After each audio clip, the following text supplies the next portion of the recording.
包括同埋尤其是自己身體嘅同性有方面嘅，因為呢啲係我哋身體嘅最基本嘅嘢。所以男女嘅身體要聖潔，要敬意。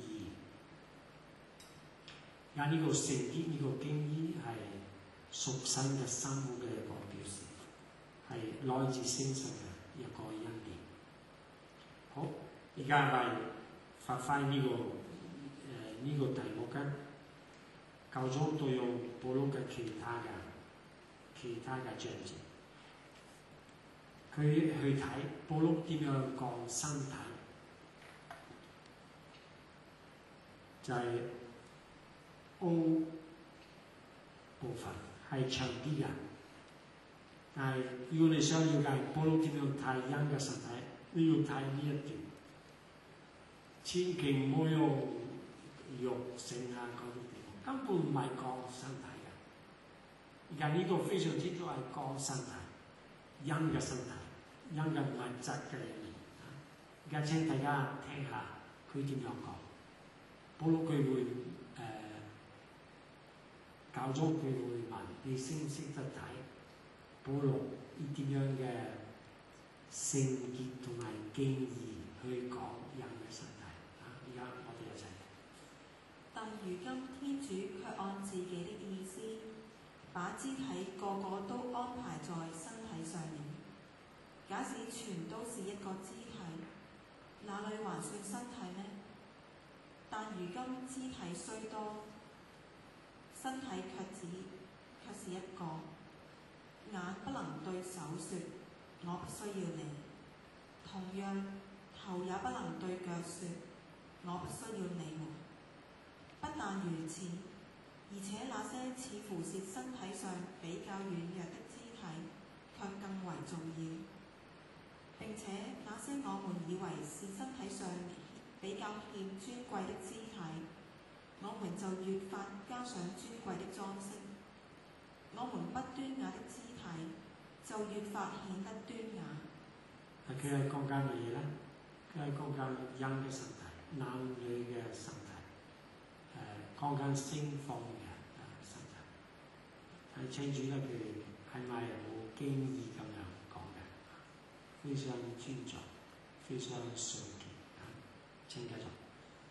至於我們端雅的肢體，就無需裝飾了。天主這樣配置了身體，對那欠缺的賜以加倍的尊貴，免得在身體內發生分裂，反使各肢體彼此互相關照。若是一個肢體受苦，所有的肢體都一同受苦；若是一個肢體蒙受尊榮，所有的肢體都一同歡樂。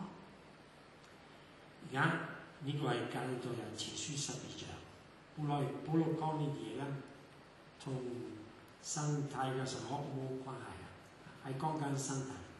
但係佢內人嘅身體咧，當圖像代表象徵基督徒嘅團體好似一個人嘅身體。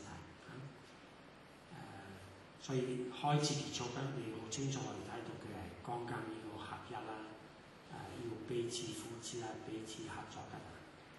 但係中間佢係描寫人嘅身體啦，教宗話好奇妙，佢嘅描寫咧，你可以睇到保祿係一個生活喺聖神之內嘅人，佢嘅生命係屬神嘅生命。佢嘅講法係就係好似係佢要求帶撒羅尼人話以聖潔同埋敬意持守自己嘅肉體。保祿唔使諗嘢嘅，佢講人嘅身體啦，就係以聖潔同埋敬意咁樣講嘅，講得非常客觀。佢冇排講人嘅全部嘅身體。但係都講得非常殊勝，非常以尊敬嘅心咁樣去講。我呢度講得非常積極。如果你揸住呢一段啊，你可唔可以話我保羅輕視神體啊？保羅唔尊重神體，啱嘅想法。可以睇到保羅係非常正視、非常尊重、非常欣賞人嘅神體。所以教宗話喺呢度保羅不知不覺嘅為人嘅身體做一個評價，或者甚至加價今次咁嘅加價唔好㗎，但係如果係講人嘅生命嘅價值，加價係好㗎。教宗話保羅之所以可以咁樣講嘢嘅，因為佢係相信創造嘅大道理，身體係天主創造嘅，身體係好嘅，尤其是人嘅身體。天主創造嘅，見到佢創造嘅一句話好啊，創造咗人之後，咁樣創造，一男一女，男女咁樣創造，天主見到覺得非常好。因為保羅嘅心裏邊有呢個真理，佢先至可以咁樣講人嘅身體。同時，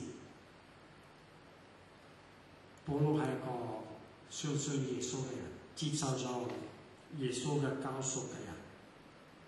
喺呢度，保羅表達一個相信身體嘅救贖嘅人係點樣講身體。所以係客觀嘅，因為天主創造人，唔使人創為人，唔使避開，比方講性各一方面，但係講得非常積極，非常端莊。